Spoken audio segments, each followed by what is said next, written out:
Good morning student. हम discuss कर रहे थे ब्रायोफाइट, और ब्रायोफाइट में डिस्कस कर रहे थे मार्केंसिया। मार्केंसिया में हम डिस्कस कर चुके थे मार्केंसिया का थैलस स्ट्रक्चर क्लासिफिकेशन, और थैलस स्ट्रक्चर में भी हमने उसका थैलस की बाह्य संरचना और थैलस की आंतरिक संरचना, एक्सटर्नल मॉर्फोलॉजी ऑफ थैलस और इंटरनल स्ट्रक्चर ऑफ थैलस। इसके साथ ही हमने स्टार्ट किया था रिप्रोडक्शन, और रिप्रोडक्शन में हमने डिस्कस किया था वेजिटेटिव टाइप ऑफ रिप्रोडक्शन, और वेजिटेटिव टाइप ऑफ रिप्रोडक्शन में भी bye death and decay method और बाय गेमा, कि गेमा के द्वारा किस तरह से वेजिटेटिव रिप्रोडक्शन होता है गेमा कप के द्वारा मार्केंसिया में थैलस में। और फिर हमने कहा था कि सेक्सुअल रिप्रोडक्शन, फिर हम जो आज स्टार्ट कर रहे हैं सेक्सुअल रिप्रोडक्शन, और सेक्सुअल रिप्रोडक्शन में भी हमने बात किया था कि किस तरह से सेक्सुअल रिप्रोडक्शन में मेल गैमेटोफिटिक प्लांट और फीमेल गैमेटोफिटिक एंथ्रीडियोफोर एंड आर्चिगोनियोफोर, किस तरह से मार्केंसिया के थैलस में जो फोर हैं, एक लॉन्ग बड़ा जो वो होता है ब्रंथ लाइक सब ब्रंथ होते हैं, इसमें जो ऑर्गन्स होते हैं सेक्स ऑर्गन्स वो सब ब्रंथ होते हैं शाखाओं के ऊपर थैलस में, और जो नोड्स हैं वहाँ से ग्रो करते हैं, और ग्रो करके एलोंगेट होके उनमें वहाँ पर उसमें एंथ्रीडियोफोर मेल गैमेटोफाइट और फीमेल को आर्चिगोनियोफोर कहते हैं। तो आज हम इस क्लास में जो डिस्कस करेंगे एंथ्रीडियोफोर मेल गैमेटोफिटिक थैलस मार्केंसिया का। तो कैसा होता है एंथ्रीडियोफोर मार्केंसिया का थैलस में। आपको हमने पहले बताया था ये बात को कि जो थैलस हैं, थैलस में मोस्टली मार्केंसिया का थैलस जो है हेटेरोथैलिक टाइप का होता है, मतलब कि इसमें male and female antheridiophore and archegoniophore mostly species में अलग अलग ही बनते हैं। और इसमें मैंने आपको ये भी बताया था कि किस तरह से एंथ्रीडियोफोर जो होता है मेल गैमेटोफाइट में डिश शेप होता है, और जो आर्चिगोनियो की बात करें तो आर्चिगोनिया किस तरह से रेज निकली हुई होती हैं। तो हम किस तरह से उसकी मॉर्फोलॉजी को देखते ही साथ, बाह्य लक्षण को देखते ही साथ एंथ्रीडियोफोर मतलब मेल गैमेटोफाइटिक थैलस को और फीमेल गैमेटोफिटिक थैलस को आसानी से उसके आकार को देखकर डिसलाइक है कि रेफ और है उसमें रेज निकली हुई हैं, उस तरह से हम उसको आइडेंटिफाई कर सकते हैं।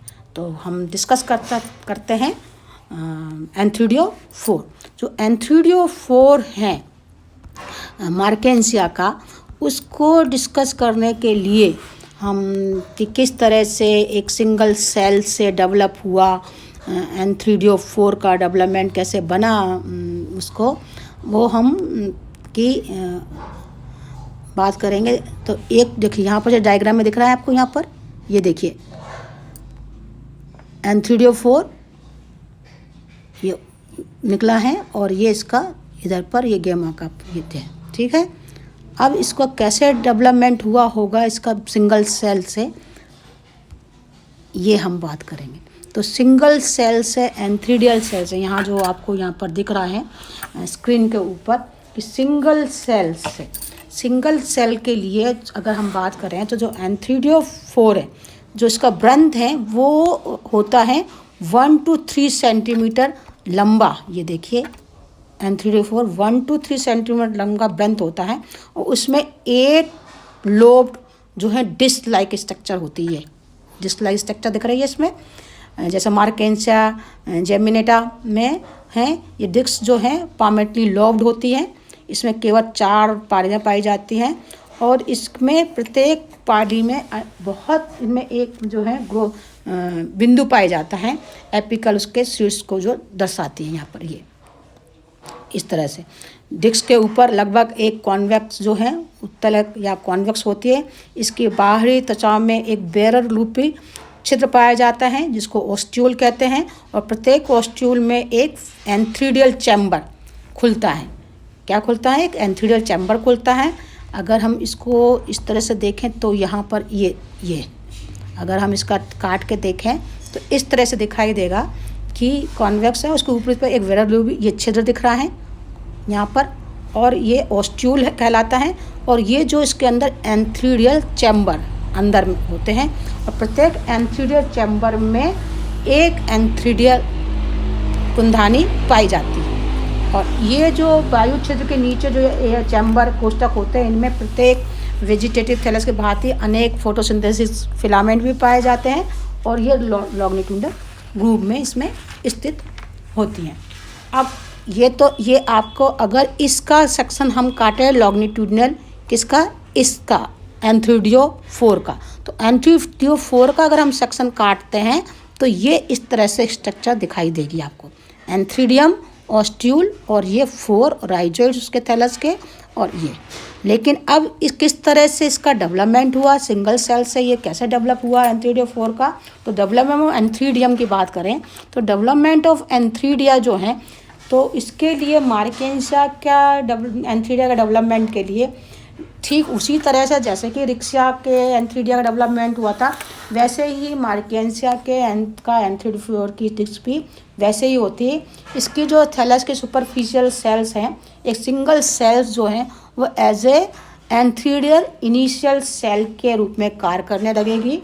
इस सेल में जो है वो अपने दूसरी सेल से साइज में अपना साइज बढ़ा लेगी, उसका साइज बड़ा हो जाएगा, बड़ा हो जाएगा साइज, और उसमें अधिक मात्रा में डेंस कोशिका द्रव जो है वो अधिक मात्रा में हो जाएगा, दिख रहा है जिस तरह से आपको। और फिर उसमें एक ट्रांसफ़र सक्शन भित्ति बनेगी ये, और ट्रांसफ़र भित्ति बनते साथ वो 2 सेल जो हैं वो 2 में विभक्त हो जाएगी, upper cell and lower cell. Upper cells and lower cell, जिसको हम बेसल सेल्स भी कह सकते हैं, और अपर सेल को बाहरी सेल कह सकते हैं, बाह्य कोशिका कह सकते हैं। अब जो है बाह्य कोशिका में फिर फर्दर डिवीजन होगा, लोअर सेल फर्दर डिवीजन नहीं होगी। जो बाह्य कोशिका है या अपर सेल में फर्दर एक डिवीजन करेगी, और वो ऊपर की जो सेल्स है वो बनाएगी प्राइमरी एंथ्रीडियल सेल्स। क्या बनाएगी? Primary antheridial cells. और जो नीचे की जो है प्राइमरी स्टॉक सेल्स का निर्माण करेगी। वेसल सेल्स जो कि तो यही लोअर सेल्स रहेगी, 2 में हुई प्राइमरी एंथ्रीडियल सेल्स और नीचे की प्राइमरी स्टॉक सेल्स। अब जो स्टॉक सेल्स है वो वैसी रहेगी, लेकिन जो एंथ्रीडियल सेल्स हैं वो एंथ्रीडियल सेल्स फिर से 2 तुरंत सक्सेसिव डिवीजन होगी उसमें, और फिर वो 4 सेल स्ट्रक्चर बना के तैयार कर लेगी, 4 सेल स्ट्रक्चर बना लेगी। 4 सेल स्ट्रक्चर बनाने के बाद में उसमें 2 ऊपर की तरफ और 2 प्राइमरी एंथ्रीडियल सेल्स और 2 ये इस तरह से एंथ्रीडियल सेल प्राइमरी और 2 निचली सेल प्राइमरी स्टॉक सेल्स। अब ये जो प्राइमरी एंथ्रीडियल सेल्स हैं, ये जो ऊपर की सेल्स हैं, इनमें एक दूसरे में समकोण डिवीज़न होगा, और समकोण डिवीज़न होने के बाद में 2 वर्टिकल डिवीज़न होने से ये 8 सेल स्ट्रक्चर बन जाएंगी, और 8 सेल होती हैं। और नीचे की जो वृंद सेल्स हैं ये डिवीज़न करके 2 कोशिका मोटा एक स्टॉक सेल्स बना गया। ऊपर की ये 8 सेल स्टेज, और ये 8 सेल जब स्टेज हैं 4-4 सेल का टियर बन गया, और ये 4-4 सेल की टियर जो प्राइमरी एंडोजीनियल सेल्स कहलाएंगी। ये जो एंडोजीनियल सेल्स हैं, अब इसमें एक पेरिक्लिनर डिवीज़न होगा। यहाँ पर एक पेरिक्लिनर डिवीज़न दिख रहा है आपको, बाहरी पर एक डिवीज़न हो चुका है, जिससे कि बाहर की 8 सेल्स जो प्राइमरी जैकेट सेल्स का निर्माण कर लेंगी। यहाँ ये देखिए प्राइमरी जैकेट सेल्स, और अंदर की तरफ प्राइमरी एंड्रोगोनियल सेल्स।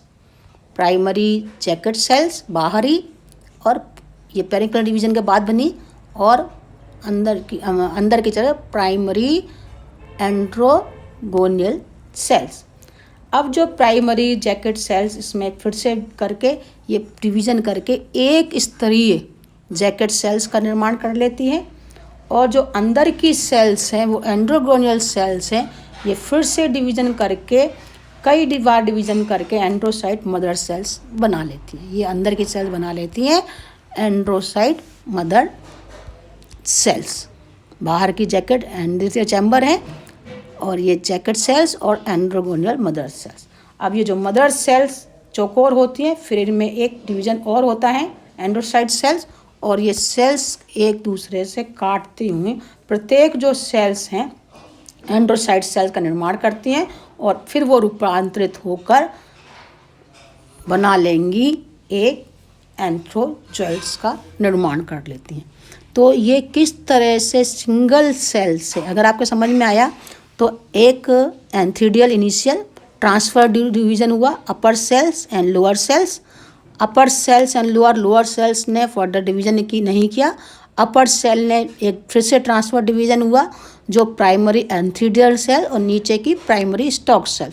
फिर ऊपर की जो प्राइमरी एंथीडियल सेल ने फिर से डिवीज़न करी और लोअर स्टॉक सेल, नीचे की स्टॉक सेल्स ने डिवीज़न करके स्टॉक बनाएंगी। ऊपर की जो प्राइमरी एंथीडियल सेल्स ने 2 और फिर उसमें ट्रांसफ़र एक दूसरे को समकोण काटते हुए 4 सेल स्टेज बनाई। 4 सेल्स और नीचे की जो 2 सेल्स ने स्टॉक सेल। अब जब 4 सेल्स बन गई हैं, मतलब 8 सेल्स हैं, 4 सेल पीछे की तरफ हैं, फिर ये करेंगी एक पेरिक्लिनर डिवीजन परिधि की तरफ, जो 8 सेल बाहरी सतह पर और 8 सेल अंदर की तरफ। तो बाहरी है तो प्राइमरी जैकेट सेल का निर्माण करेंगे, अंदर की तरफ वाले सेल्स बनाएंगे प्राइमरी एंड्रोगोनियल सेल। और फिर जो बाहरी हैं वो सेल्स हैं, पेरिफेरी वाला रीजन है, वो जैकेट सेल का निर्माण करेंगी और प्राइमरी एंड्रोगोनियल सेल्स और ज़्यादा डिवीजन करके एंड्रोगोनियल सेल्स का करके ये सेल्स बना लेंगी काफ़ी, और वो जैकेट सेल्स बना लेंगी। ऊपर का स्टोर पूरा चैम्बर बनकर तैयार होगा। वो जो सेल्स हैं वो स्टॉक सेल, जैकेट सेल और ये एंड्रोगोनियल सेल। और फिर एक प्रत्येक जो एक खाना है, एक कटा हुआ भाग है, ये जो 2 त्रिभुजी उसमें डिवाइड हो जाएगा और डिवाइड होगा ये एंड्रोसाइट सेल का निर्माण करेगा और प्रत्येक एंड्रोसाइट जो है रूपांतरित होकर एंथ्रोजॉइड्स बनाएंगे। तो यहाँ पर इसको एंथ्रोजॉइड्स का निर्माण मैं अभी आपको बताती हूँ किस तरह से एंथ्रोजॉइड्स बने। एक सेकंड में, अभी देखिए स्क्रीन पे कहाँ। तो एंथ्रोजॉइड्स बन गए और फिर ये एंथ्रोजॉइड्स जो हैं वो एंथ्रोजॉइड्स लिबरेट करके बाहर निकलेंगे। इसमें